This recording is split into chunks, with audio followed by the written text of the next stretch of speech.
some intro music for that one, and I don't think it worked very well, but we'll just move right past it, and hopefully it'll get better as we go along. Hello everyone, once again out there in the digital world. This is your host, Jordan, for another rip-roaring episode of Spliced In Later. It's been a couple days since I've spoken to you all. I hope you all had a pleasant couple days. Maybe you went and saw The Terminator. Maybe you had a good time. Maybe you didn't. I've been looking online to see how everyone has been reacting to seeing that movie, and let me tell you, the reviews are not in the same positive sense that mine were. Oh boy. But in true Spliced In Later, I'm going to stand by my opinion. I had a good time with it, and I hope a few people out there did too. Today is episode 4.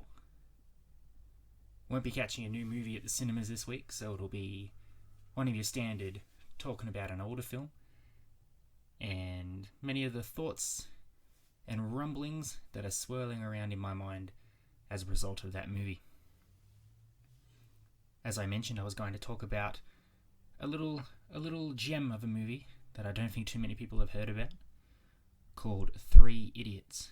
But before I dive into 3 Idiots, I want to give you all an idea of exactly how I came across this movie, because it's a fun little tale that I think you'll enjoy hearing. It was about a year ago, 2018. My birthday was coming around. My good friend Oliver got me a birthday present. Now, I mentioned Oliver before. He's one of the people that threw in the money for this microphone that I'm using. So you can already tell right now that this is a pretty good guy. Knows a bit about me, knows my obsession with movies. So he was scrolling down Facebook and he saw an advertisement for a poster. This poster said, 100 movies bucket list. And the idea was, if you see a movie on this poster, you scratch it off, quite like a lottery ticket, and it would reveal a little symbol on the other side in relation to that movie. Now, he bought that for me for fun. He thought, let's see how many of these movies you've actually seen. So he gave it to me. We scratched a few of the boxes. 51. 51 out of 100 movies that I not only had seen, but I do in fact own on the digital versatile disc. That's right. Your boy from Spliced In Later is still buying DVDs. I know their time may have passed, but I've got quite the collection. If you're listening on Spotify, if you go and look at my first episode with my rip-roaring review of The Fox and the Hound 2, you'll see a picture of some of those DVDs. That's barely a smattering of what I've got, which can make you think. Oliver was impressed, and that was it for him. He moved on. He moved on with his life. But me, I suffered a bit of a crisis, because I consider myself a bit of a movie aficionado, and these were specifically the 100 movies to see before you die. And of the hundreds and hundreds and hundreds of movies that I have seen over the years, to have only seen 51 on that poster was shocking. I was humbled. I realized perhaps I'm not getting the true film experience that I think I am if all these supposedly gem movies were passing me by. I want to say technically this poster is for 106 movies, because 3 of the options are in fact trilogies. There's the Lord of the Rings trilogy, the Dark Knight trilogy, and Star Wars episodes 4, 5, and 6. So you can see where this story is going. Over the course of a year, like a madman, I went out and acquired every single one of these movies. Some of them were pretty easy to get. Some required sending my mother overseas to bring some back for me. Specifically 6 super hard ones to find that I could not get anywhere. But thanks to a group effort from a lot of people, again, Oliver came through and got me some of the movies too, I have now seen all 106 movies. And I can honestly say that my life is better for it. I have seen some spectacular stuff.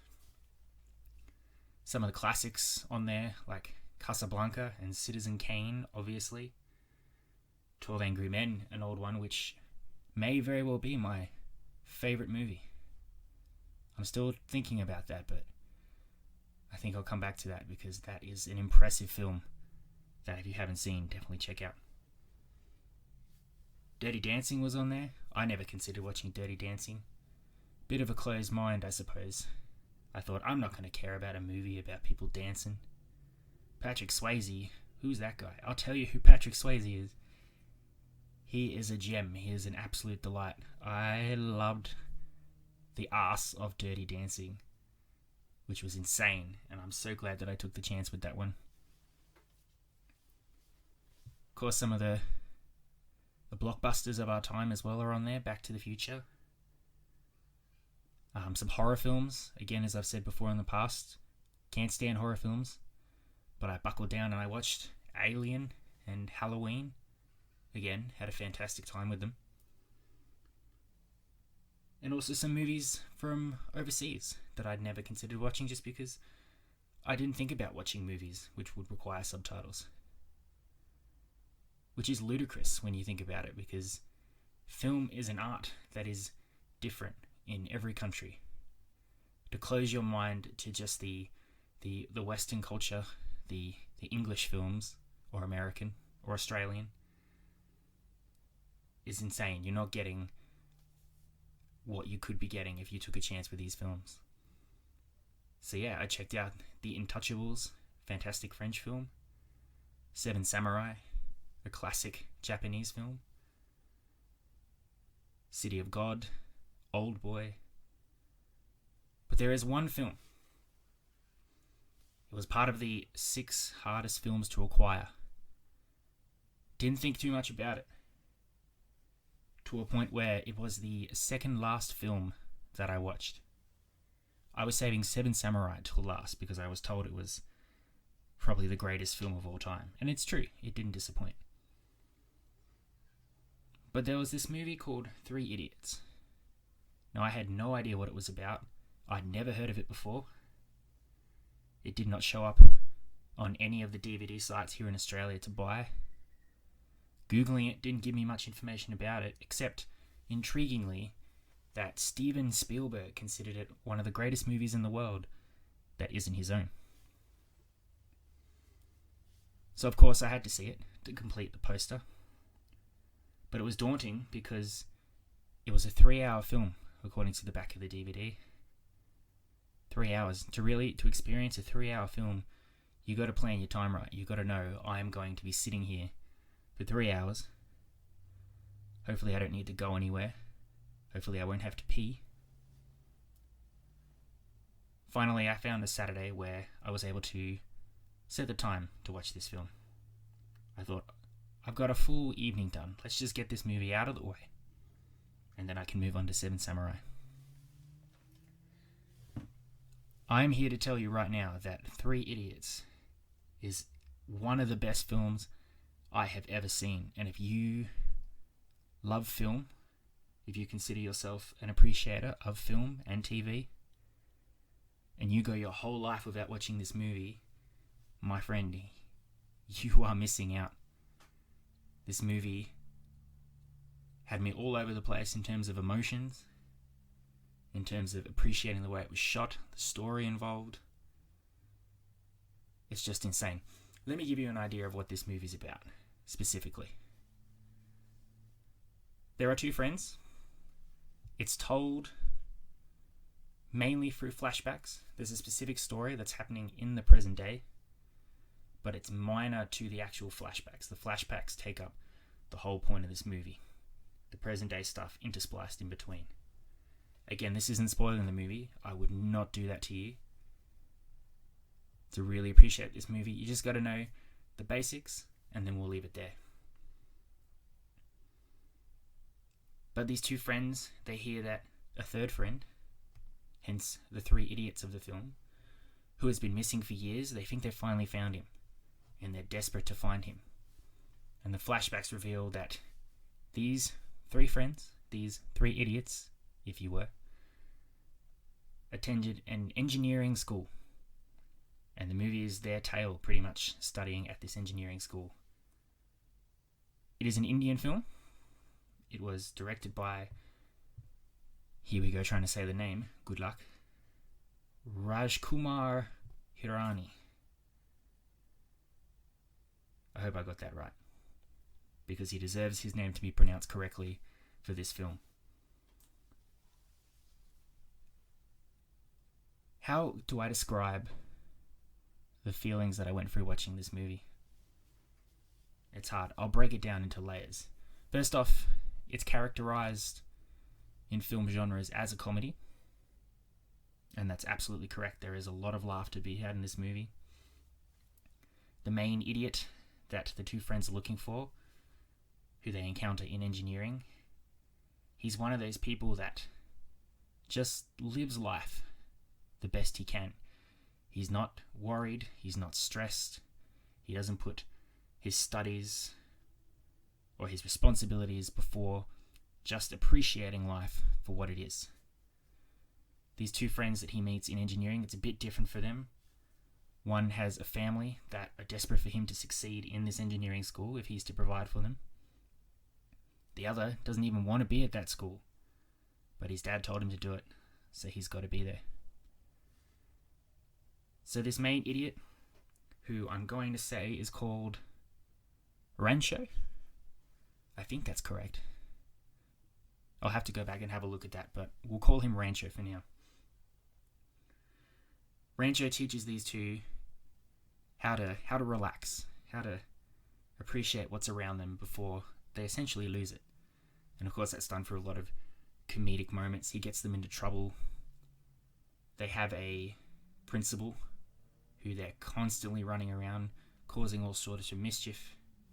Principal hates them, obviously, wants Rancho out of the school, and by essence his two idiot friends. There's a bit of Bollywood in here too. A couple of fantastic song and dance numbers.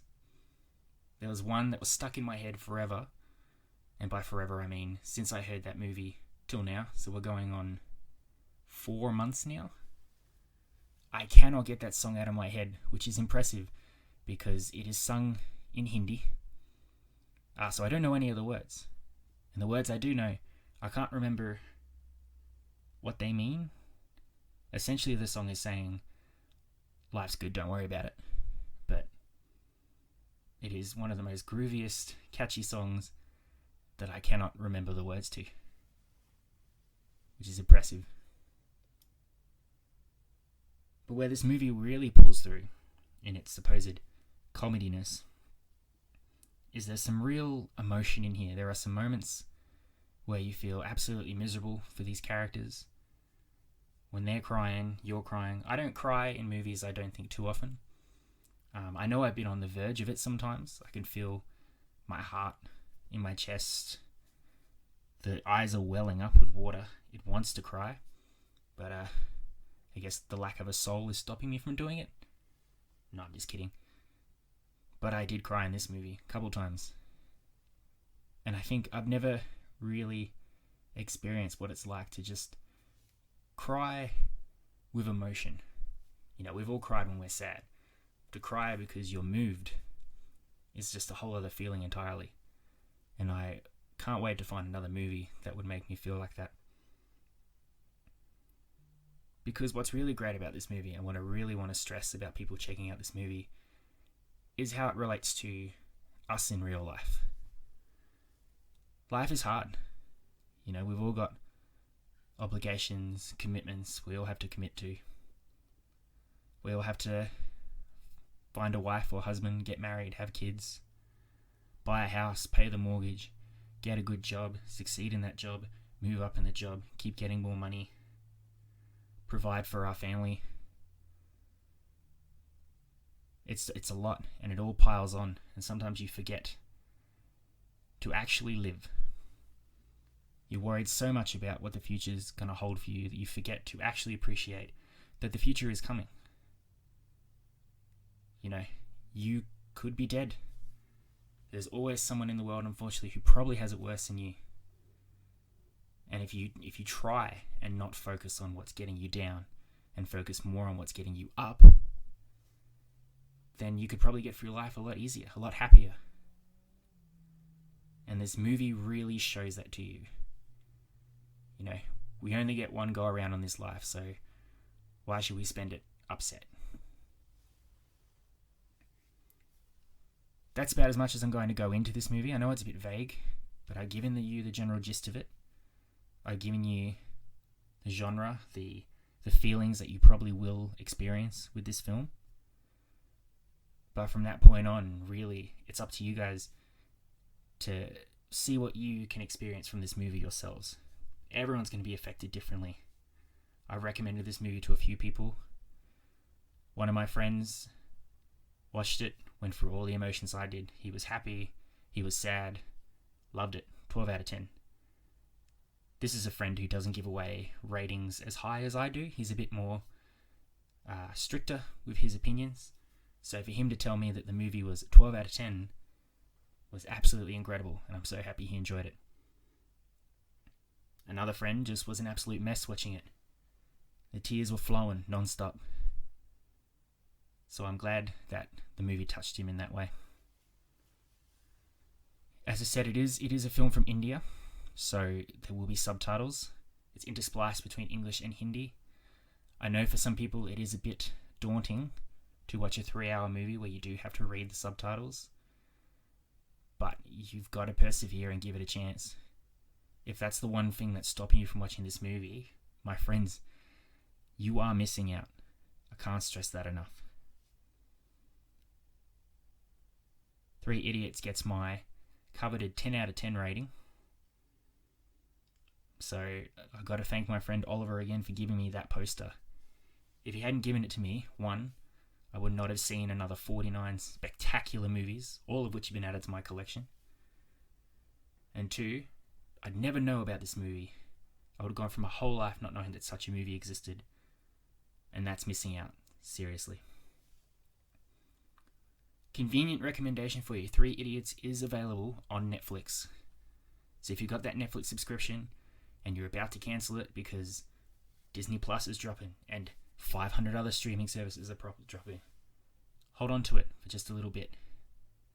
I'm sure you held on to it to watch the Breaking Bad movie. Watch 3 Idiots. I guarantee you, it may not change your life, but it will be a great experience for you. So there we are. We're gonna wrap that up now. Thank you again for joining me for another episode. Hopefully these are getting a little bit better in terms of quality and production. Hopefully I'm sounding a bit more confident. Hopefully you're getting something out of these. Whatever you're feeling listening to these or watching them on YouTube, once again, I appreciate you all very much for taking the time. It means a lot to me, and I can't wait to keep bringing you more movie content and to gush over another movie that's changed my life in some way or another. If you're listening on YouTube, please give the video a like, subscribe. I know I said I wouldn't plug it, but why not? You know, if you are enjoying it, subscribing means you hear about these things dropping before anyone else. Feel free to leave a comment if you have seen 3 Idiots, or if you do watch 3 Idiots, come back and leave a comment. If you're listening on Spotify, I hope you enjoyed. If you're listening on the way to work, hopefully work's not too bad. I'll be back again in about a week. You may get a double episode, because I do intend to go to the movie theatres to see Charlie's Angels, and I'll drop that to you before next weekend to once again give you an idea if you want to see the film or not. But next week as well, if I find the time, if I manage to balance my priorities, I want to bring to you another thing that I believe a lot of people probably haven't heard of. It's a TV miniseries made in the 80s. It's Australian as well, so I'm bringing you something from my home. It's simply called Anzacs, and I'll talk more about that on my next episode. Thank you all once again, and I will try very hard to play you out on the music that I put together last minute on some app on my phone. You've been spliced in later. Adios, muchachos. I'll catch you next time.